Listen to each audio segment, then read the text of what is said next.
الله يا الله الله الله الله يا الله الله الله الله يا الله الله الله الله يا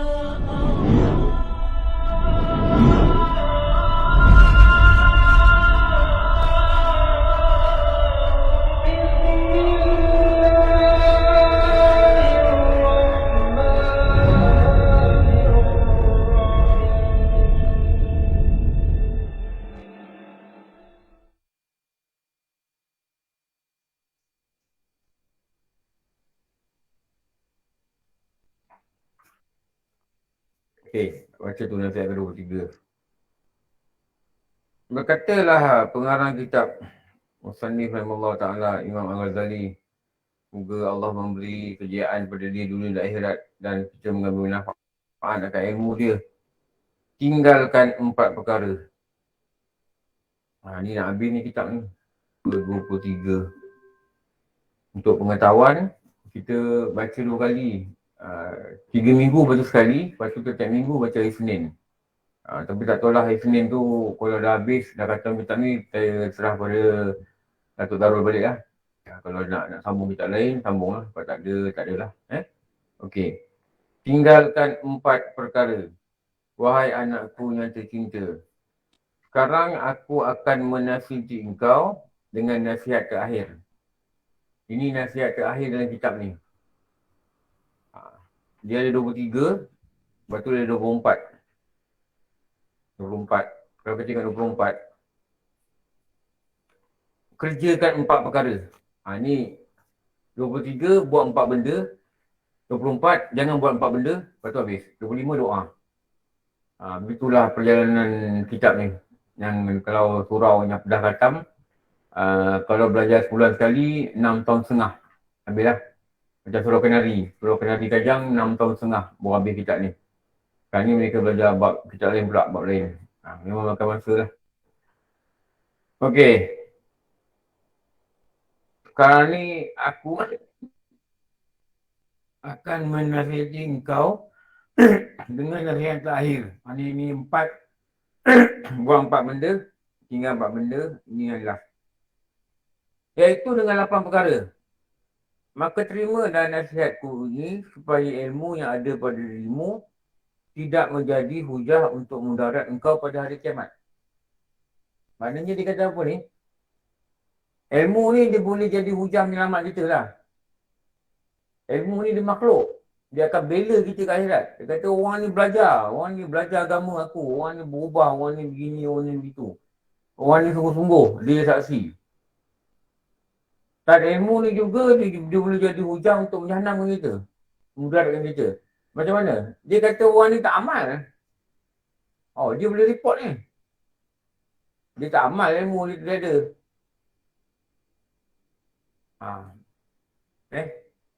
Ada ilmu juga datang, dia kata dekat Allah nanti kat akhirat, dia belajar ilmu tapi ilmu tak penting dia belajar.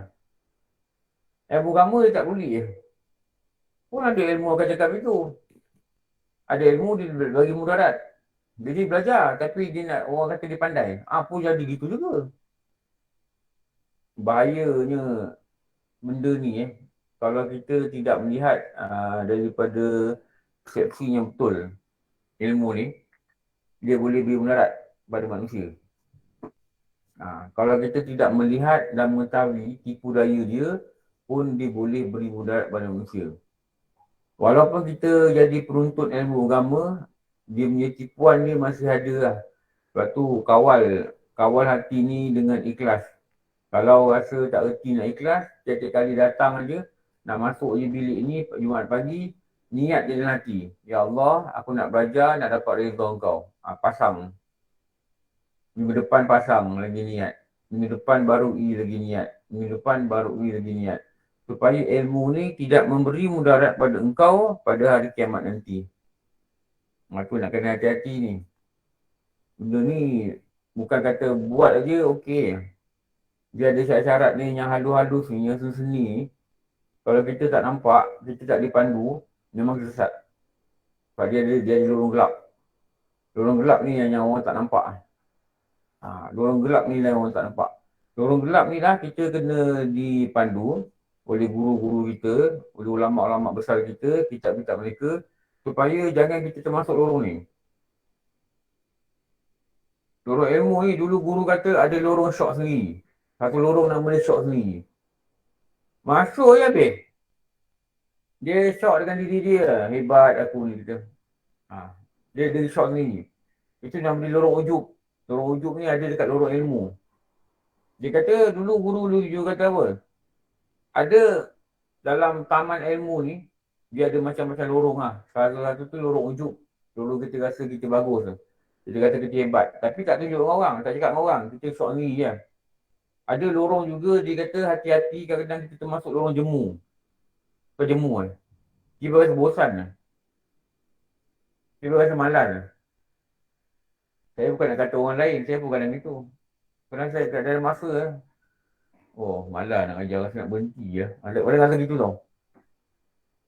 Kadang rasa macam penat. Kadang rasa, macam rasa datang lah. Ada masa dia datang itu.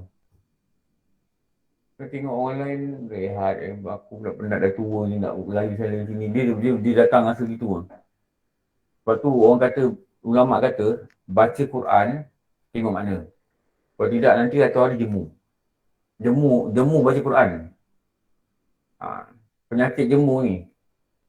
Penyakit jemu ni maknanya kita punya hati ni kita kata macam down lah. Kalau orang putih kata down lah. Down ni apa? Nak cakap apa? Feeling down.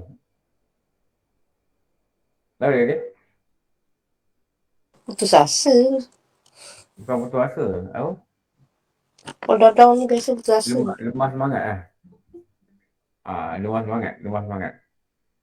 Lepas tu ulama' ajar lemah semangat ni diubati dengan rehlah. Rehlah pergi jalan, tu rehlah tu. Pergi jumpa orang, tengok tempat orang, bercakap dengan orang. Tu diubati dengan rehlah. Dia ada pepatah Inggeris dulu. Apa nama dia? Make Jack a dull boy. Apa depan ni? Ada pepatah Inggeris ni. Maknanya kalau kau belajar sampai kau tak ada masa untuk kau berehat, berfikir, nanti kau jadi bodoh. Gitulah kata bahasa Inggeris ni. Make Jack a dull boy, dia kata. Jadi, taman ilmu ni dia ada lorong-lorong dia yang kita nak kena hati-hati kalau masuk. Kalau termasuk, keluar cepat. Kalau kita tengok kawan kita, sebab tu kita tengok dalam kelab online sekalipun, ramai yang boleh isi kamar setahun lebih, tiba hilang. Tu kadang-kadang saya call, saya tanya, kenapa lama tak masuk kelas? Online lah, nak tengok nama tak ada. Padahal dia antara orang popular. Dia kata tu lah Ustaz, masalah iman lah. Dia kata, masalah iman ni masalah dia. Kadang datang rasa malas. Dia datang rasa malas, jangan layan. Kalau nak rehat tak apa. Ini sampai 6 bulan dah tak masuk, memang takkan masuk lagi dah. Bahaya ni, bahaya. Syaitan ni dia memang memberi semangat malas ni pada kita ni. Memberi semangat malas. Kalau kita rasa malas bukan atas sebab kesihatan kita tak sihat, itu lain. Itu ada faktor fizikal. Kadang-kadang dia datang rasa jemu lah. Lepas tu kadang-kadang ilmu ni perlu dipelajari di jalanan. Maknanya kena buat ceramah dalam bar sekali gitulah. Rasulullah dah tunjuk dah pada para sahabat. Ada masa dia ambil sahabat naik unta. Macam Mu'adz bin Jabal. Dia naik, dia pegang tangan sahabat, dia suruh naik belakang dia. Dan pada belakang dia tu lah dia bercerita. Pada belakang tu dia bercerita. Cerita pasal hadis, 7 amalan yang kau buat, yang mana kalau kau buat, amalan kau akan ditendang daripada tiap-tiap pintu langit. Itu hadis tu masa Mu'adz bin Jabal ada belakang Rasulullah. Dia pegang Rasulullah, dia naik unta tu orang. Tu ada kaedah-kaedah mendidik. Lepas tu kadang Rasulullah dia suka tanya kan, tahu tak engkau siapa yang datang tadi? Yang kita hadis apa tu? Rukun iman, rukun Islam kan? Orang lelaki jubah putih, rambut hitam berkilat, pakaian dia kemas, Dan dia bercakap dalam hadis lain, dia berkata dalam suara di dalam. Suara ni kedengaran di dalam. Macam suara orang-orang sakit tau, suara kat dalam. Maka Rasulullah ni dia kaedah mendidik dia macam kita baca kitab Quran Muhtadi semalam online lah. Kaedah dia soal dan jawab. Kaedah soal jawab. Tahukah engkau sesiapa lelaki yang datang itu? Dia tanya tu. Dia tanya dulu. Dia tahu, orang tak tahu. Maka jawab. Sahabat-sahabat jawab. Allah dan Rasul mengetahui. Barulah Rasulullah kata, itulah Jibril yang mengajar engkau tentang agamamu. Dia tak terus kata, itu Jibril dia cakap. Apa ulama-ulama kata, apa teknik yang Rasulullah guna ni, dia nak suruh manusia berfikir. Apa tu? Alert. Dia tak terus 10 feet bagi jawapan. Dia tak kata, tu malaikat. Tak. Apa tu dia kata? Biar manusia ni dia fikir, dia dengar, siapa dia dah bawa akal dia, siapa dalam keadaan gairah nak tahu tu, dia beri jawapan. Itulah Jibril. Bila dalam keadaan itu, maka jawapan dia akan melekat pada kepala kita. Kenapa? Waktu tu kita buka hati kita, buka media kita, siapa tu? Tu teknik Rasulullah dia ajar sahabat dia gini. Sahabat dia mantap-mantap. Lepas tu dalam kelas kan kadang-kadang ada, saya masa 2 tahun lalu kan, mula saya ajar online, saya rasa sejam ni macam 3 jam tau. Saya tengok jam ni, bila nak ambil kelas ni? Bila masa tu tak biasa cakap macam ni. Ni ada orang okey ni. Ni tak ada orang. Duduk bersila dekat lantai, pakai rehal. Kadang-kadang laptop pula buat hal. Saya ambil apa tu? Ambil tongkat. Orang masa ada tongkat. Tongkat yang 4 kaki kecil tu. Letak, ikat handphone, ikat pakai getah. Ikat. Tak tahu stand handphone pun tak reti nak pakai lagi masa tu. Ada lah tapi tak sempat nak explore. Ni Jid sembunyi. Cakap. Ustaz buat online lah. Ni lama sangat ada kelas ni kat kami kat ni. Saya ambil gambar saya hantar kat Musi. Ni setting saya. Dia ketawa ke. Dia kata ni kalau TV3 dia boleh pinjam ni. Saya lagi gurau-gurau lah. Kita sebab kaedah pendidikan macam kita belajar di guru-guru dengan guru-guru pondok di pondok-pondok kan. Dia sistem tu lah. Tanya, jawab. Tanya, tak tahu, dia cakap. Lepas tu bila online ni, memang macam mana yang guru-guru cakap kan, dia punya keberkesanan dia tak sama macam datang macam ni. Keberkesanan tau. Ilmu dia sama. Ilmu yang dapat tu sama. Tapi keberkesanan tu tak sama. Lagi dekat kita dengan guru, katakanlah ada orang lelaki duduk ujung sana. Mutada duduk dekat sini. Adi duduk sini. Lagi dekat kita dengan guru, guru-guru cakap, lagi keberkesanan itu berlaku. Itu nama keberkesanan. Itu kami dulu kat pondok duduk dekat dengan guru. Lantaklah ngantuk ke nak gini, nak marah-marah. Tapi tak tahu lah orang lain. Saya tradisi saya gitu. Yang hari yang last kali pergi pondok, sampai pondok 9.20. Kelas start 9.30. Kelas kedua dah. Kali ni, diorang ada buat rakaman live kan. Ada orang sponsor barang mahal tau. Lepas tu, ni tempat ustaz ngajar. Ni dia punya kamera. Kamera ni tetap. Kamera besar. Bukan kamera handphone. Kamera yang macam TV tu. Macam smart camera tu. Macam TV pakai tu. Yang orang rakam kat luar tu. Lepas tu dia bilik dia kat depan tu. Dia buat bilik. Jadi, dekat bilik tu lah. Budak ni nama Faiz ni monitor lah. Rakaman ni on, dia on di situ. Tak on di kamera. Dia on di situ, saya masuk lah duk bual. Lepas tu dia kata, Ustaz, ni pagi ni Ustaz Mat baca Dialog Murid. Ni kitab. Dia kata ni kitab baru. Dia kata, saya tunjuk ni kitab lama saya lah. Yang kitab yang saya ngaji dulu. Ni kitab ni asal ni. Oh, dia kata ni kitab lama betul. Ni memang kitab lama. Tapi sebelum tu saya ada booking lah, saya punya meja. Saya cakap, budak pondok ni pakcik punya kacau Kalau tidak akan dialih. Ni pakcik punya. Ni pakcik tempat. Saya punya kunci kereta atas tu. Bila orang dah tak ada dalam duduk. Ni pakcik punya. Tu masuk tu Ustaz pun datang di belakang. Dia nampak saya, kejut saya. Buat apa dia kata? Tak ada apa lah pula buat budak-budak ni. Biasalah budak muda dia kata. Yuk, duduk. Duduk. Dan kita datang berbulan-bulan sekali datang. Diorang belajar hari-hari. Tu duduk cari muka berapa. Saya tak perasan ada seorang budak ni dia perhati apa saya buat kan. Saya tengah selak. Tadi muka 88 dia kata. Dia pula yang tahu. Saya tak nak kacau diorang kan. Nanti tengok lah muka berapa. Diorang pun tengah selak. Kecil muka 88. Memang kaedah belajar tu, dia kaedah dia yang paling banyak guru-guru guna, soal dan jawab. Soal dan jawab. Lepas tu kalau kita boleh dekat kelas-kelas fizikal, kalau kita boleh ambil peranan, jawab salah pun tak apa, dia lebih berkesan daripada kita tak jawab langsung. Tu dulu anak saya dulu, lebih 10 tahun lah. Dia interview LPG anak nombor 4. LPG, pendidikan guru. Yang interview ni pesyarah daripada LPG lah. Pesyarah dia punya bos-bos. Saya ada lah anak murid pesyarah ni.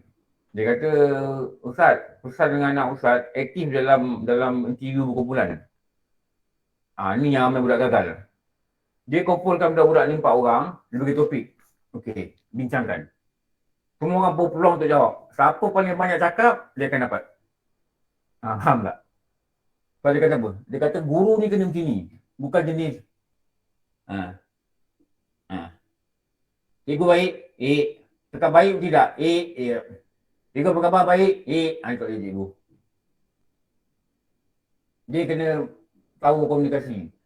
Jadi kadang-kadang dia kata 4 orang ni dia ambil 2 daripada grup ni. Siapa yang paling aktif lah. Tak kira lah pendapat kita berlainan dengan berapa orang ke.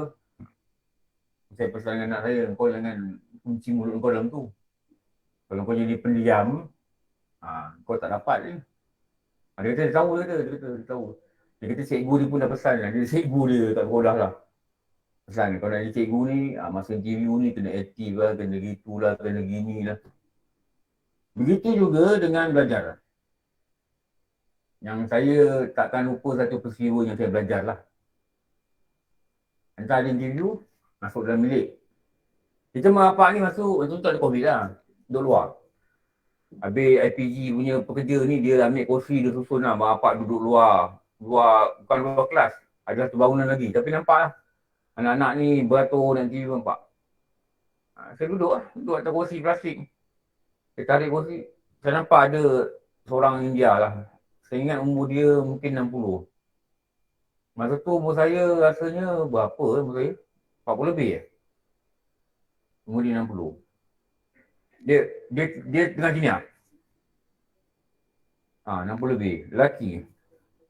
Bila saya tarik kursi sebelah dia terjagalah kursi sebelah dia. Dia pandang saya. Jadi biasalah kita ni ramah diri kita kan. Bang, ngantuk nampak bang, saya kata. Dia pun gosok-gosok mata. Itulah, memang ngantuk lah dia kata. Dia kata, dia mula cerita lah. Saya pun kalau dia kata, saya dah agak lah ni, lama cerita dengan aku ni. Saya dah prepare untuk menerima story dia. Bang India biasa tau. Dia panggil kita abang. Orang India. Dia macam orang Melayu juga lah. Kalau panggil perempuan, panggil kakak. Tak kira lah umur apa. Dia kata apa? Saya kerja buruh. Saya kata belum apa-apa dah betul kerja ni. Saya kerja buruh. Kata. Malam habis kerja pukul 10 tu macam. Saya tak tahu ni tempat. Masa tu Waze dah ada ke belum tak tahu lah. Tapi kan sebelum ada Waze. Waze, Google Map belum popular lah. Kalau nak kena pakai Garmin tu Garmin. Garmin mahal. Masa tu 600 lebih. Saya ingat lagi nak beli tak ID 600 lebih ni mahal sangat. Kata saya pinjam adik ni kereta. Dia tunjuk lah. Kereta apa tau? Datsun 120Y. Tu Datsun 120Y kereta apa? Bumper dia saya nampak ikat dengan tali rapia. Yang sebelah ni nak gugur dah. Diikat dengan tali rapia, 2-3 lapis. Saya pinjam adik saya punya kereta, pukul 10. Saya mari sini, saya cari di tempat. Pukul 2 pagi baru saya jumpa. Saya tanya orang ni. Saya mandi pun belum. Suruh angkat pergi rumah adik kita dekat Meru. Dia orang Kelang rupanya. Meru. Datang sini 2 pagi jumpa. Lepas tu balik sesat lagi. Mau balik Kelang. Saya sampai Kelang dia kata Meru 5 pagi. 5 pagi saya tengok anak saya sudah siap. Mau pergi sini. Ha. Dia kata anak saya dapat interview dia nangis. Ha. Kenapa dia nangis? Dia kata dia mau jadi cikgu, dia mau tolong ini keluarga susah. Anak 8. Anak itu masa tu umur 19 tahun lah, sebaya anak saya. Anak 8 tau. Saya boleh imagine lah, mak tak kerja, bapak buruh, anak 8. Kita boleh imagine lah kehidupan dia. Saya tanya, abang anak mana? Tu jalan tu. Anak dia pakai baju baru tau, warna putih, pakai blouse. Lepas tu rambut dia ikat reband gitu. India kan? Rambut depan yang ikat reband. Pakai soket tinggi sampai dekat lutut, pakai kasut hitam. Saya tengok memang pakai baru lah. Kata abang tahu lah, saya pinjam saya punya duit punya adik, campur saya kumpul duit lah. Sebab saya ingat dia lepas PN dia mesti saya dah kumpul duit 3 bulan, campur dengan duit saya pinjam saya punya adik, saya beli ni baju. Dan saya ingat dia mesti dapat jadi guru sekolah Tamil, nanti kita boleh hidup senang. Oi.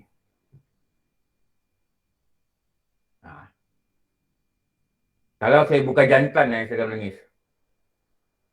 Ya betul lah. Itu pun saya menangis lelaki tapi saya tak tunjuk depan dia. Baguslah bang. Saya kata bagus tu saya nak cover. Saya jangan nangis depan dia. Dia kata kalau dia jadi guru Pulau Tamil saya akan jadi orang yang sangat bangga dengan dia. Oh dia kata tau. Masa tu lah saya terasa saya ni jadi ayah betul lah. Macam ayah kan kat situ kan. Saya akan bangga dengan dia. Dia punya mak pukul 3 pagi dah bangun tau. Tak nak bagi dia sejuk, jirang air bagi panas bagi dia mandi pagi ni. Mandi panas, pukul 3 pagi, 4 pagi kan sejuk. Saya tak tahu duduk mana kat Meru lah. Dah mana tak tahu lah, Black Estate ke apa tak tahu lah. Allah, saya dengar cerita dia kan. Balik saya cerita dengan anak saya lah. Anak saya diam je lah. Dia kata saya tengok orang Allah takdirkan saya ni ditarbiah oleh orang yang bukan Islam. Macam tarbiah tu gitu. Dan Allah aturkan perkataan dia menembak-nembak saya sampai hati saya ni berlubang. Saya pun ngantuk je begitu. Tapi ya biasalah duduk tunggu kan ngantuk. Sampai tak ngantuk lah. Dengar dia ceramahnya pendek je.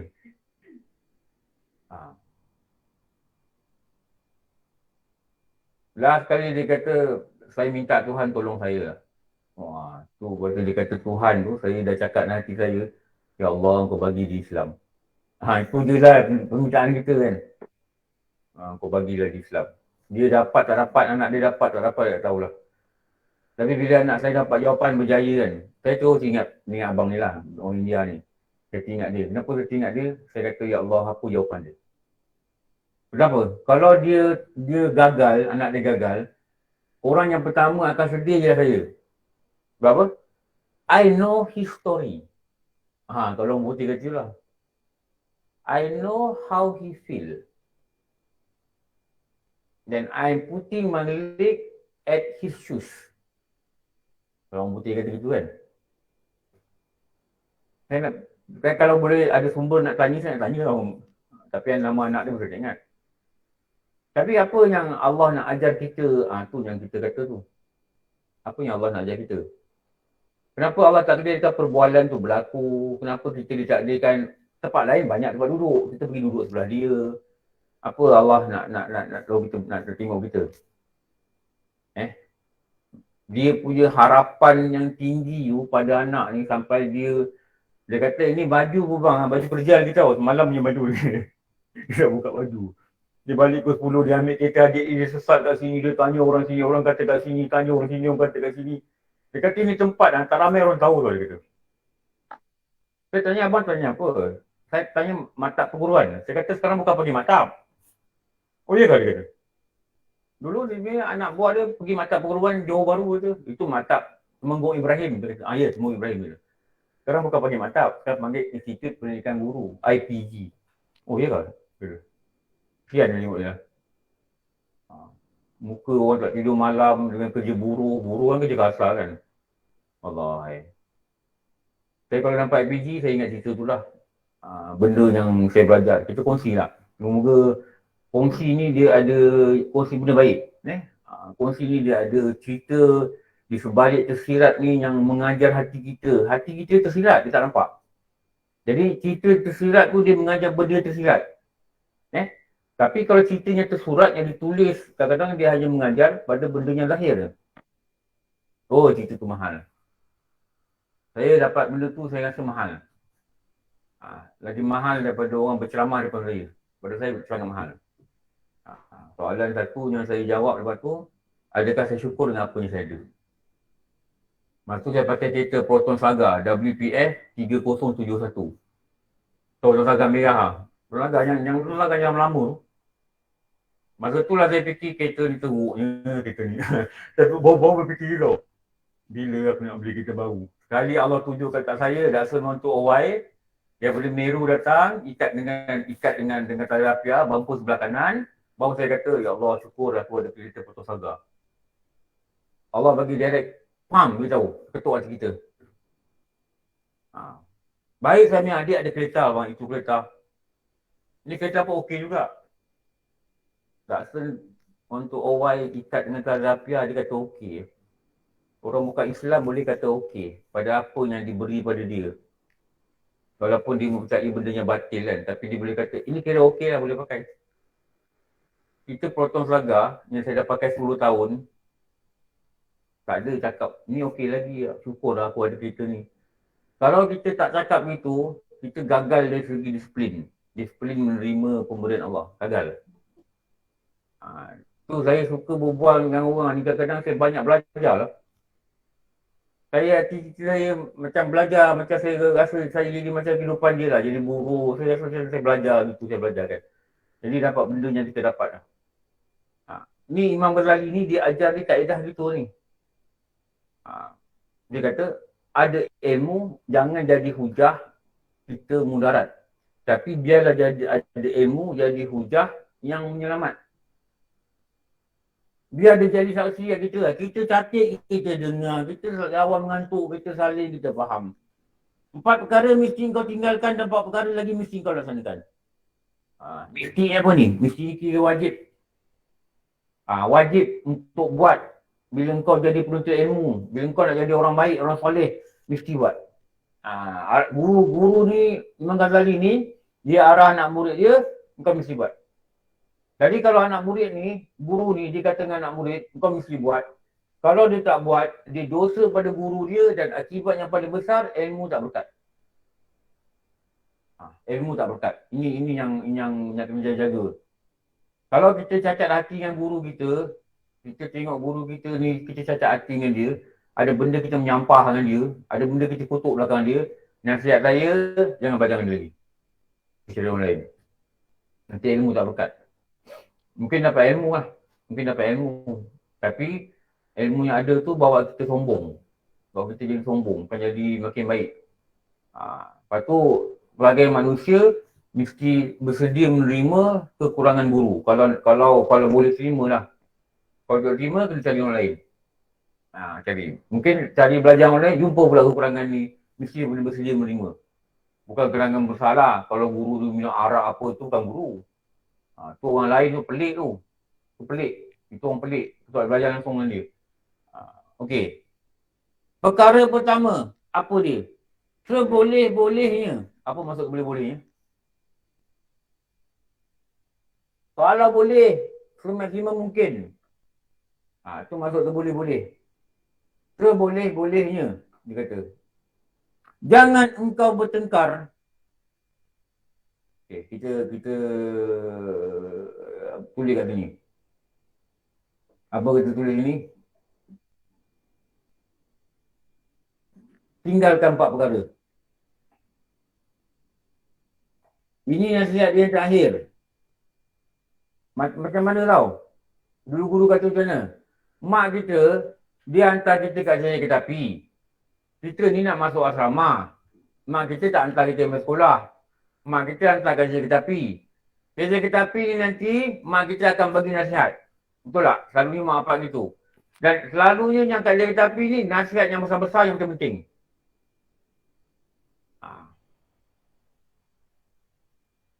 Saya dulu belajar ITM Shah Alam, ITM Perlis. Lepas tu saya pindah Shah Alam, sambung. Mak saya hantar saya kat Budu Raya. Tahu Budu Raya tak? Bapak saya tak ada kereta. Saya ni bukan keluarga kaya. Bapak saya cuma ada motor Vespa. Tak boleh sampai Perlis. Kalau sampai Perlis, cabut enjin. Hantar kat Budu Raya. Naik bas Tunjang Express. Nama bas lagi saya ingat dia bilang. Tunjang Express tak ada pun. Dan bas ni tak ada bilik air. Kami balik ke KL, kami sewa satu bas. Budak-budak KL ramai. Dia kata, pi beli dekat Kangar. Dia sampai Kangar, dia ambil kat ATM, Arau. Pi beli air mineral. Lepas tu air mineral kecil, minum bagi habis. Botol jangan buang. Kenapa? Hang nak kencing nanti aku tak buat berhenti. Apa jadi kata? Habis bas aku kata. Dia kencing dalam botol. Punya kelakar pakcik ni. Tapi budak-budak ni bodoh-bodoh pun buat je lah. Tapi tak adalah. Bila kencing cakap lah pakcik, tak berhenti. Dulu highway pun tak lengkap sangat. Tu saya kata mak saya, bapak saya yang hantar kat Pulau Raya. Orang dulu kan. Hantar anak kat Perlis, macam hantar anak pergi London je, main nangis ni. Mak saya ni nangis kat Pulau Raya, bapak saya dia tak nangis, bapak saya sendiri, mak saya. Masa tu masuk satu batch, sepupu saya. Dah meninggal lah sepupu saya ni. Sepupu saya ni dia atas tahun kat saya, atas tahun lah. Di sini dia setahun. Dia ni dekat kampung tak ada kerja, dia duduk rumah saya. Kat flat tu, duduk rumah saya. Jadi saya apply, dia dapat, saya dapat. Kebetulan, macam kebetulan lah dapat. Jadi, adalah mak bapaknya hantar anak juga tu, naik bus express tu, yang nampak macam anak-anak di student lah. Saya tengok arwah bapak saya kan. ada orang bayi-bayi dia lah, tegur. Bang, hantar anak ke? Tu, 2 sekali. Dia cara dia cakap 2 sekali dia proud. 2 ni maknanya sepupu, anak sepupu lah. Anak sepupu ni mak saya punya abang punya anak. Sepupu saya lah. Tu 2 sekali dia tunjuk dalam bas lah. Saya duduk sebelah. Saya cakap, masa tu kat luar, lepas tu dah dengar dia kat YouTube. Lepas tu dia cakap dia sekali dengan orang lain buat gini. Dia tua dia tangan dia. Saya takkan lupa lah. Saya tahu dia sebagai bapak dia proud. Orang dulu anak masuk ATM pun bangga tau. Kerana dulu anak orang susah kan. Dia pula mungkin tak ada ijazah. Anak dia boleh masuk diploma. Saya rasa. Cara dia cakap tu dia bangga dengan dia bangga dengan anak dia. Bapak saya dia gitulah. Waktu tu lah dia bapak saya dia tak cakap apa-apa. Bapak saya ni memang dia tak banyak cakap. Tapi mak saya dia pesan. Elok-elok, ini, gitu, gini, tu. Sampai banyak jalan dia cakap. Jangan gaduh-gaduh dengan kawan, main elok-elok, belajar betul-betul. Nanti abang hantar duit, apa, macam-macam pesan lah. Macam orang pergi haji lah, dia cakap lah. Padahal pergi Kangar je. Tapi masa tu, kenapa mak saya pesan itu, rumah mak saya ni tak telefon. Orang dulu mana telefon? Tahu orang dulu kan? Sekarang anak ayah WhatsApp, bah, nak duit bah. Kalau WhatsApp, dia tak ada cerita lain lah. Dulu anak saya kat Mesti masuk ramai masuk Mesti kan. Seorang dekat IPG Kampung Melaka, perempuan. Seorang dekat IPG yang ni lah, yang Bangi. Seorang lagi dekat Kuim. Seorang lagi dekat Uniza. Lepas tu pindah kat USIM. Dia kalau SMS, WhatsApp, saya tahulah. Saya tak baca, saya tahu apa benda. Ready untuk transfer Maybank to you. Saya cakap betul kan. Dulu, sampai Perlis, tak boleh berhubung dah dengan mak bapak. Telefon, rumah tak telefon. Jiran pun tak telefon. Kalau cerita Piramli tu, dia telefon kat public phone, dia panggil. Lima telefon. Dulu tak ada. Jadi dia putus hubungan lah, Tu juga mak. Mak dah sampai. Tu juga ni. Mak saya jawab personally tau. Mak saya jawab. Lepas tu tak lama lagi, bapak saya pula tulis surat. Bapak saya dia tak tulis, dia type. Kat office kan. Ni abah bagi money order RM50. RM50 money order. Nak tahu susah tak susah. Jangan cerita dengan saya kepanjangan hidup lah. Saya dah alami semua ni. Mungkin sebab payah-payah tu kita jadi orang lah. Jadi orang tak jadi monyet lah sekarang. Kalau agaknya kita ni hidup senang kan. Kalau kita payah datang kita jadi monyet ni. Tak cukup je benda. Sekarang lah tu. Pesanan-pesanan yang kita kata yang mak kita pesan tu, yang dekat bus stand tu, sebelum dia melepaskan kita, inilah pesanan-pesanan yang Imam Ghazali kata sebelum melepaskan anak murid dia melalui surat. Itu akal ni kita boleh kaitkan dengan peristiwa-peristiwa yang kita alami ni. Dengar mak kita cakap apa tu? Mak kita sampai ban nak gerak dia kata. Jaga diri baik-baik. Tu orang tua lebih pesan. Jaga diri ni, janganlah buat jahat, janganlah buat nakal, janganlah bergaduh sampai kena buang belajar apa semua kan. Bukan sampai tak jumpa geng, jumpa geng nakal-nakal kan. Sama. Ada yang ajak pergi, tak perlu ajak pergi ke Bukit pergi bertumbuk dengan kawan. Dia nak buat grup 5 orang, nak belasah 3 orang ni. Bukan tak jadi tu ajak. Tapi ingat apa mak kata? Ingat mak tau, ingat mak. Ingat mak, ingat abah kat rumah. Ni kalau kena buang macam mana nak? Ingat mak. Magicnya dia punya pesanan tu, jaga diri baik-baik, dia punya magic dia punya power of word tu, dia boleh menyebabkan kita, takkan aku dah buat benda tak baik. Biasalah belajar lah, macam-macam golongan ada ni. Yang ajak macam ni, macam golongan ada. Yang ajak pergi surau ada, macam golongan ada. Ni pesanan yang dia nak tinggalkan kita dulu lepas ni, tu pesanan besar. Ini, 8 pesanan ni, Imam Ghazali nak tutup surat dia, ini ujung surat dia. Ini 8 pesanan besar. Tinggalkan 4 perkara, dia kata. Yang jadi masalah besar sekarang ni. Apa dia? Dia kata, satu apa dia kata? Jangan engkau bertengkar dengan seorang atas apa jua masalah.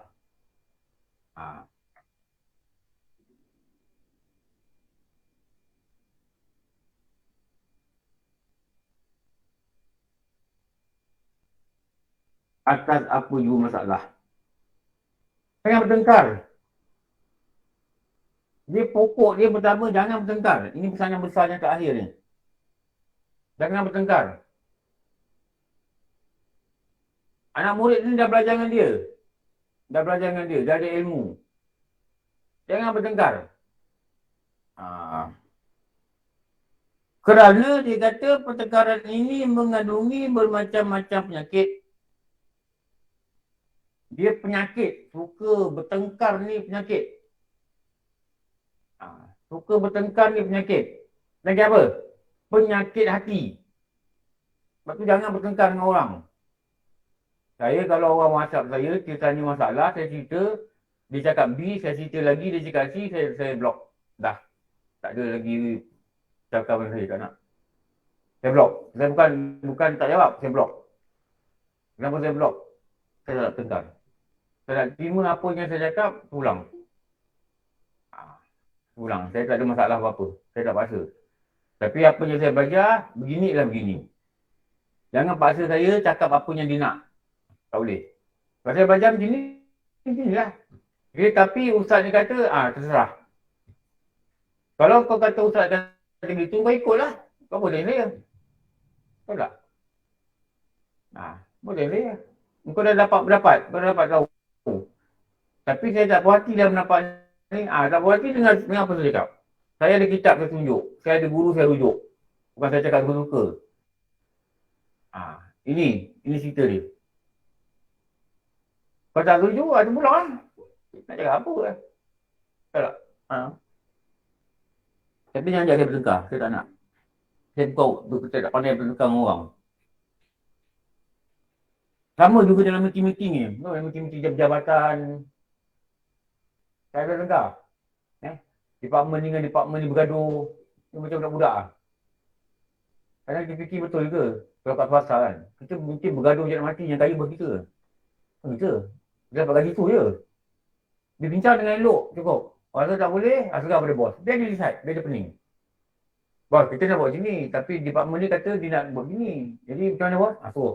Tu dia pening. Sebab jawatan dia tu memang jawatan pening. Tadi bila dia bayar gaji, part of the gaji tu untuk pening. Bukan kita. Kita ada level pening kita. Jangan kita pergi letak level pening kita macam level menteri. Menteri. Dia ada kuasa. Dia tahu dia ada bakat, dia ada tahu cara nak handle satu-satu kementerian. Dia boleh buat urusan, dia ada ramai bantu. Kalau kita punya duit or thinking ni, macam kita letak diri kita kat atas. Macam kita jadi macam micro tau, macam eagle eye tau, kita nak control everything kan. Tak boleh. Lama stres diri. Lama yang kena marah anak kat rumah. Lama yang kena maki suami. Tak ada apa-apa akhirnya. Tu bertengkar ni, dia punya akibat ni tak bagus. Dia penyakit. Dosanya jauh lebih besar daripada faedah. Ada faedah. Kita boleh ruahkan perasaan kita, ada faedah dia. Tapi dosa dia jauh lebih besar daripada apa yang kita nampak faedah dia. Itu faedah dia. Kerana bertengkar itu punca. Ni nak kita tahu ni. Ni. Perkataan ni.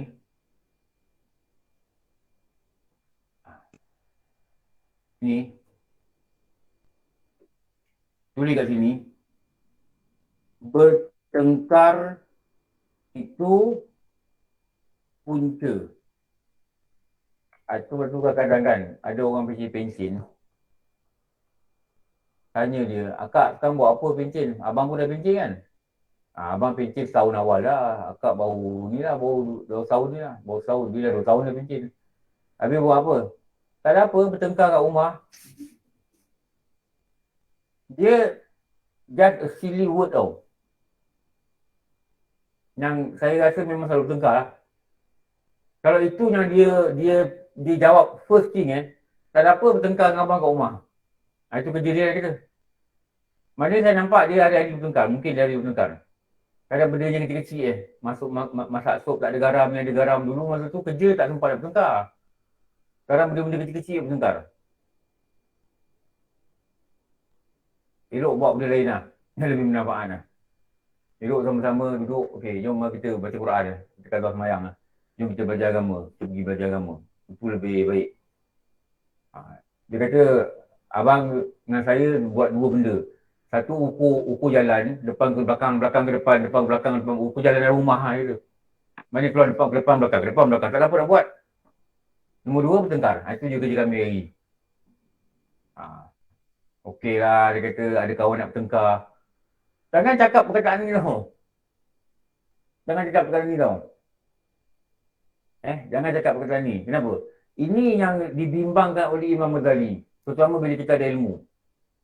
Dia selalu bertengkar ni sebab dalam pendapat lah. Bini dia degree in social science.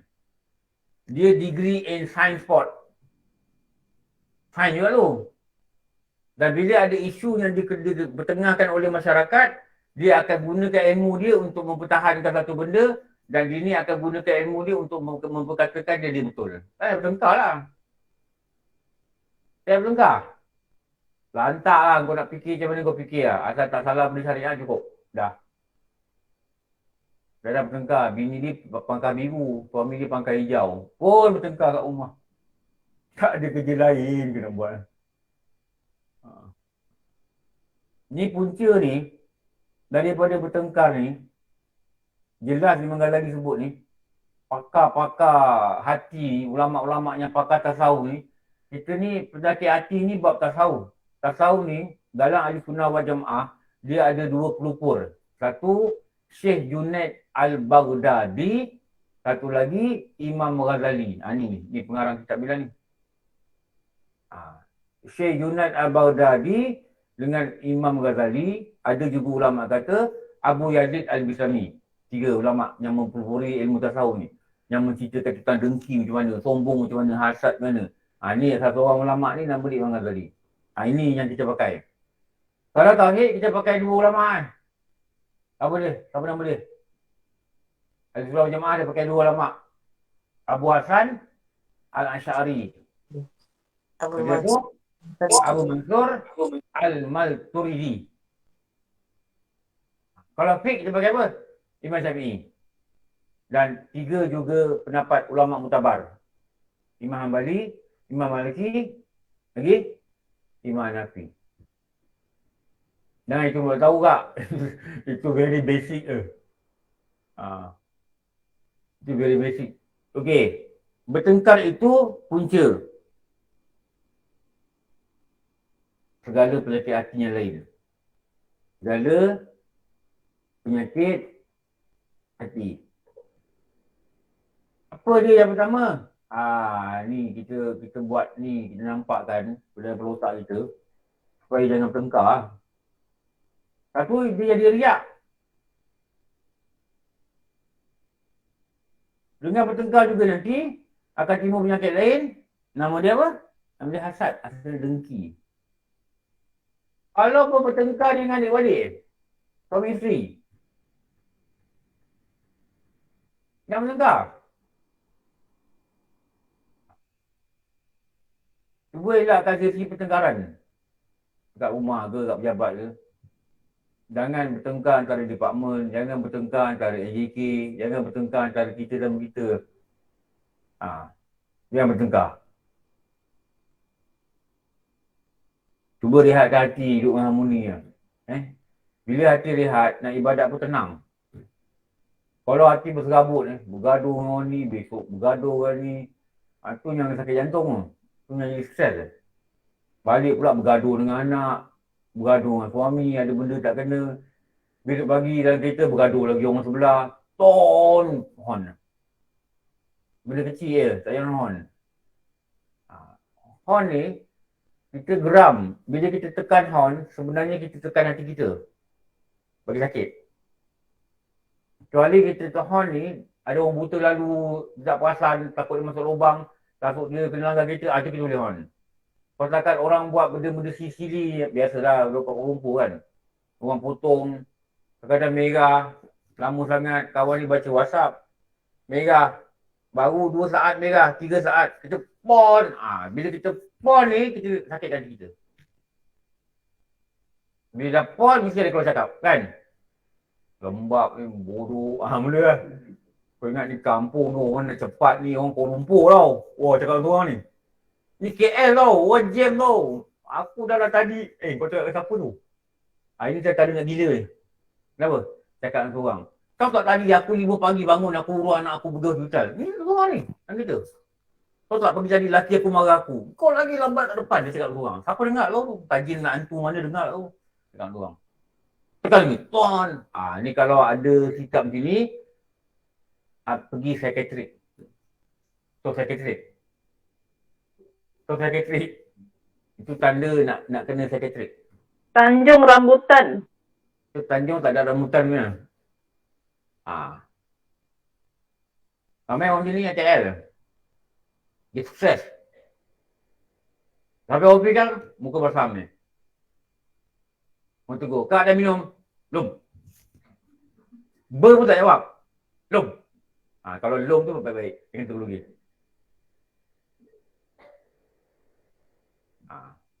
Pegang mouse pun.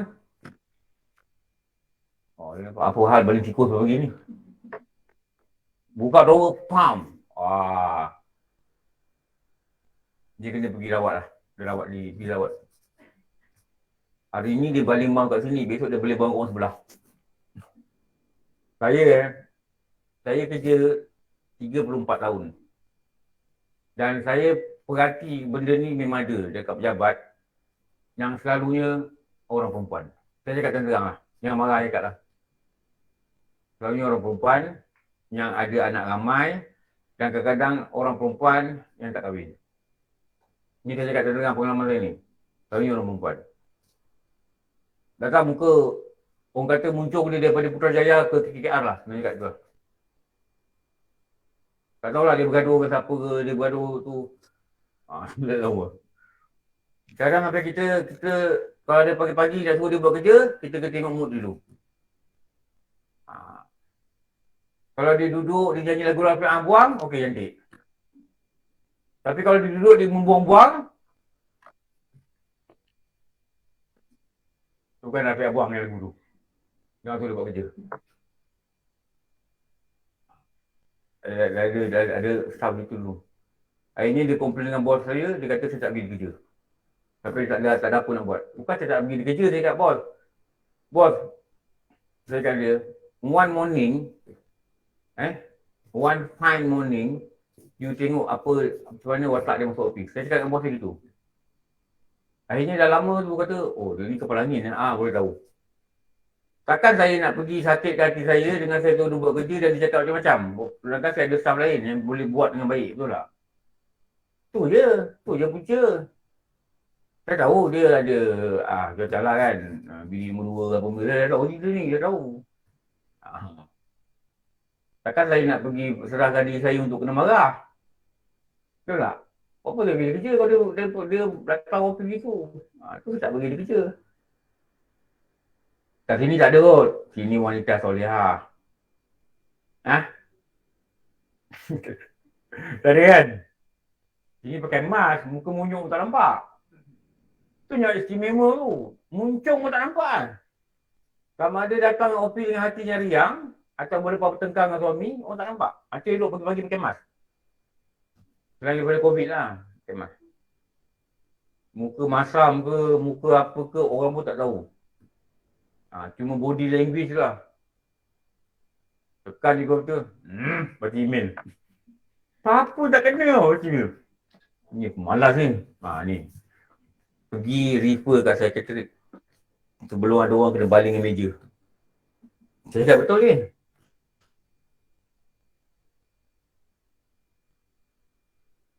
Takbur. Tengok tu saya kata bekerja ni pengalaman yang menyeronokkan lah bagi saya lah. Sebab dia satu sekolah yang banyak ajar saya macam-macam. Ajar saya yang tak betul dia lah. Takbur. Tengok dia penyakit keluar dia bertengkar ni. Dah lah tadi dia kata hasad. Dia kata lagi satu perkataan. Dengki. Imam Ghazali puja lah nak cakap. Sebenarnya hasad dengki ni bersama. Punya lah nak cakap. Takutnya dia daripada bertengkar ni lahir satu penyakit hati. Sampai dia kata hasad. Lepas tu dia kata dengki. Kenapa? Dengki ni dia makan buku amal. Orang ada dengki dekat orang. Nanti buku amal terbakar. Apa hasad, apa dengki? Itulah dia. Engkau suka melihat orang lain kena bala. Atau engkau suka melihat orang lain dapat nikmat. Itu hilang pada dia. Itu dengki.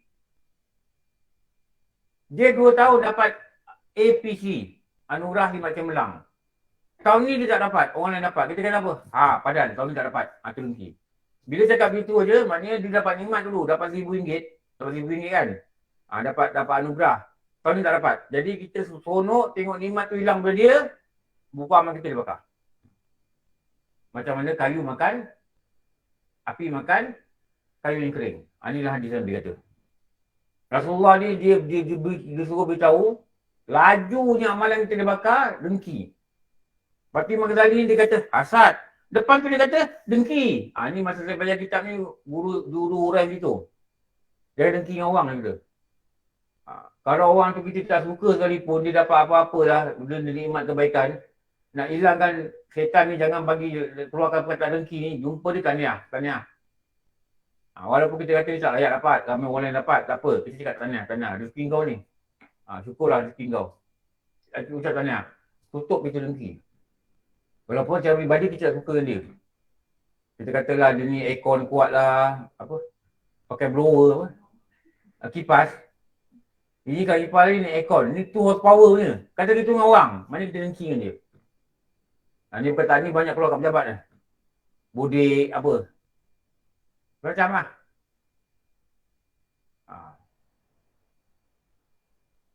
Dia kata mana dia tak dapat. Bom masuk dia tukang tekankan. Tit, bos. Kita tak boleh buat. Dia boleh buat. Kalau dia dapat dengan cara tu pun boleh dapat. Apa?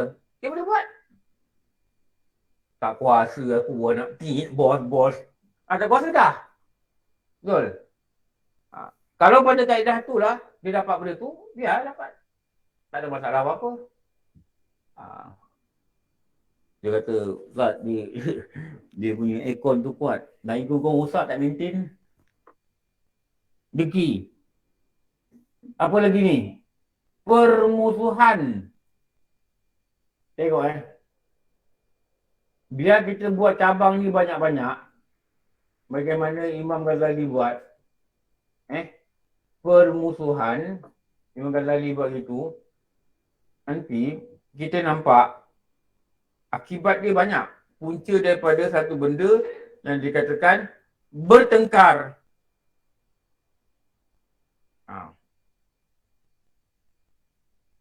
Lagi satu, merasa bangga dengan kemampuan diri. Itu juga hasil bertengkar. Ni, dia rasa bangga.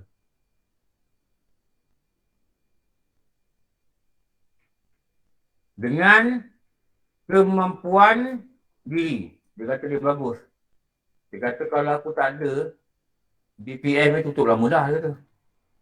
Ni perkataan ni jangan cakap. Walaupun hakikat dia kadang gitu. Kalau aku tak ada, BPM ni dah jadi arwah dah. Dia kata. Walaupun betul. Mungkin betul. Mungkin dia jangan nak dia bangunkan BPM. Tapi pada hakikatnya tak cakap gitu. Kenapa? La haula wala quwata illa billah. Allah nak bagi aku pahala melalui ni. Itu je. Dah. Cukup lah. Tak payah kita cakap benda lain lah. Dia bila cakap, kita cakap. Nanti syaitan masuk nanti. Dia rosakkan amal kita. Dia datang dengan sedengki. Kita cakap itu. Kalau tak ada aku, BPM tutup. Sekali anugerah boleh dapat. Bila ada ucapan-ucapan pasal department, bos tak sebut nama kita. Bos sebut nama orang lain. Yang kita tahu dia tak buat apa-apa. Ni yang bahaya dia ni. Jadi kalau kita kata kita yang buat la haula wala quwata illa billah, aku buat ni daya pun Allah bagi kalau aku yang buat. Itu tak ada masalah lah. Orang tak nak sanjung aku. Orang tak nak ucap terima kasih kat aku. Orang tak nak appreciate aku. Itu bukan soal. Soalnya aku buat dan aku yakin Allah tu melihat apa aku buat. Dan Allah itu murah, dia akan beri aku pengajaran. Ada kat dunia, kat akhirat, pasti. Allah tak lalim. Mungkin ada orang masuk kerja ataupun komandan ni pada tempat bekerja. Apa mendapat apa kejaran yang lebih. Mana dia tahu, betul tak? Pasti Allah akan beri kejaran. Berbuat sajalah ulama' kata Allah dan Rasul akan menilai. Ini perkataan yang sangat popular dalam kitab. Berbuatlah apa juga kebajikan dan kebaikan, Allah dan Rasul akan nilai. Pasti. Manusia tak nilai, tak ada apa-apa, babe. Tak ada hal. Kau tak nak cakap terima kasih pun tak ada hal. Kau tak boleh bagi aku. Masak-masak kat rumah. Suami tak cakap terima kasih. Macam mana? Komplain lagi. Tawar. Masin lah. Dia masak dengan pingsan tu. Dia siang ikan tu sampai tangan dia tutup. Tutup apa benda ikan dia yang tajam. Tutup. Makan-makan dia komplain. Wah, ingat hidang ni. Wah, ni suami aku kata sedap. Masin lah. Tak rasa lah. Tak rasa tawar pun. Tak rasa masin. Dia punya lelaki kena COVID. Tak rasa lagi dia ada. Abang tak rasa tak ni tanda apa ni? Rasa. Takut. Rupanya dia hidu dia dah hilang. Anak buah saya, dia perasan dia kena COVID lagi bila. Dia tukar pampers anak dia. Dia tak rasa apa busuk dia. Tak bau. Tapi dia kata kenapa anak dia tak bau ni? Anak dia berapa tahun kan? 2 tahun kan tu. Sampai dia kata dia ambil pampers, dia letak kat sini. Tak bau apa je dia. Anak dia kencing pun dia tak bau. Dia kata ni apa hal? Ada punya COVID. Hilang dia bau. Sampai dia kat tu dia kata. Okey. Ya. Dia pun tak duduk pada. Dia kata tengkar ni, dia kata engkau akan jadi riak, engkau akan jadi hasad, engkau akan jadi takbur, engkau akan jadi dengki, engkau akan bermusuh, engkau bangga dengan kemampuan diri sendiri dan lain-lain. Ya. Dia cakap apa? Cakap apa? Ya. Kak Ya. YH kan? Ya. Jikalau engkau pada suatu hari terseret pada kancah pertengkaran. Mana ya, satu hari nanti sebagai orang berilmu, engkau akan diseret pada kancah pertengkaran. Punca dia apa? Bila kita cakap something against, bersalahan dengan orang lain yang cakap tu. Itu jadi bertengkar. Dan kadang-kadang kita tak boleh nak kata ya. Walaupun kita kata cakap ni kan bertengkar, tapi tak boleh. Atas dasar prinsip akidah atau agama, kita kata kita tak kata B. Dengan nada yang selembut mungkin. Itu pun kadang terlibat dengan kancah. Kenapa dia kata kancah? Kalau kabut, itu kancah. Pertengkaran antara engkau dengan orang lain. Atau engkau dengan sekumpulan orang. dan adalah niat yang ada di hatimu untuk meraih kebenaran. Kau nak raih kebenaran. Orang ni cakap macam-macam. Kau nak raih kebenaran. Orang cakap macam-macam. Maka di sana ada dua tanda. Macam mana nak buat? Satu dia kata, mestilah engkau tidak membezakan sama ada kebenaran itu nanti tersingkap melalui lidahmu atau orang lain berilmu. Maknanya kalau orang lain kata benda ni betul pun tak apa lah. Tak kisah. Walaupun lidah orang lain. Dalam mesyuarat, kita kata A, orang kata B, bos ambil yang B, tak apa lah. Pokoknya kalau jadi apa-apa kat B, aku tak tahu jawab. Ini bukan pendapat aku. Jangan rasa apa-apa. Kita pegawai-pegawai cakap, tiba-tiba ada satu kerani, grade 19 dia cakap, bos 5 cakap dia. Bos ni pula somebody, KSU ke apa kan. Wah, waktu tu tercabar tau. Waktu tu kita kata, aku ni pegawai dia cakap, kita dengar. Dia dengar cakap si kerani tu, ni nama apa? Ni nama hina. Kau tak ada kerani, tak ada orang kerja tau. Dia dengar cakap office boy tu. Kenapa dia sebut jawatan tu? Sebab dia rasa jawatan dia rendah kan? Tak ada office boy, tak ada orang nak surat tau. Kita ni saling perlu memerlukan. Tak ada siapa-siapa yang tak penting dalam satu jabatan. Kita ni saling perlu memerlukan. Walaupun jawatan dia rendah, dia tak ada. Office boy cuti 3 hari dalam kabut tau. Pegawai naik motor resat-resat kat Lumpur, tak tahu surat mana nak hantar. Betul dia kat ni. Budak office boy tu kejap je. Bang sini, okey bang. 10 minit dia sampai. Duduk sampai. Kepakaran yang dia ada lah. Walaupun jawatan dia rendah. Sesuai lah dengan apa yang dia belajar apa kan. Gitulah. Okey. Nanti sambung lagi Apa tu? Bahawa engkau tidak membezakan. Itu syarat tu. Kalau engkau terperangkap, terpaksa bertengkar, kena ada dua sikap ni. Nombor 2, hendaklah pertengkaran itu, perbahasan itu, diadakan di tempat yang tertutup. Lepas tu kau nak bahas isu-isu sensitif dalam jabatan, jangan panggil semua orang. Panggil orang-orang yang tertentu saja untuk membincangkan lah. Jangan panggil semua orang. Itu kaedah supaya nak mengelakkan daripada pertengkaran. Kadang-kadang yang berbincang tak ada apa-apa. Penyokongnya lebih. Penyokong yang bersorak menyebabkan orang yang berbincang ni bertengkar kadang-kadang. Okey. Ini sambung 65. InsyaAllah.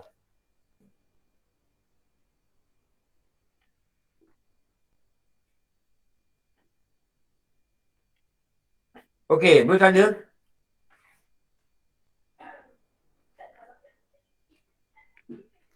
Macam mana? Kalau kita dengki, apa dah? Dengki dengan orang non-Muslim. Orang lama? Orang non-Muslim.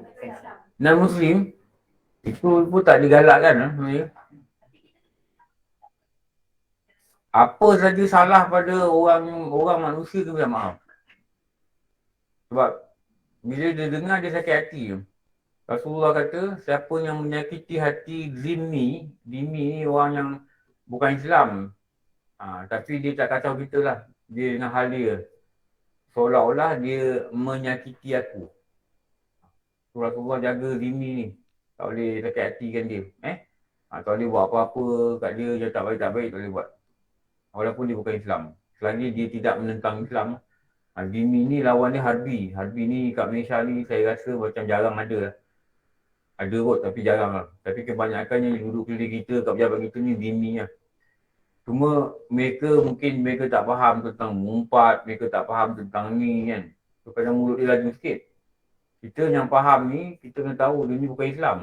Jadi kalau nak terang, dia terang Islam macam mana. Itu je lah yang boleh tolong dia. Okey. Alhamdulillah Rabbil Alamin. Wassalatu wassalamu ala syafi'il anbiya wal mursalin sayyidina Maulana Muhammad wa ala alihi wa sahbihi ajma'in. Rabbana atina fid dunya hasanah wa fil akhirati hasanah wa qina adzabannar. Wa sallallahu ala sayyidina Maulana Muhammad wa ala alihi wa sahbihi wa baraka sallam. Alhamdulillah Rabbil Alamin. Apa maaf wa billahi alam. Assalamualaikum warahmatullahi wabarakatuh. Waalaikumsalam. Alhamdulillah.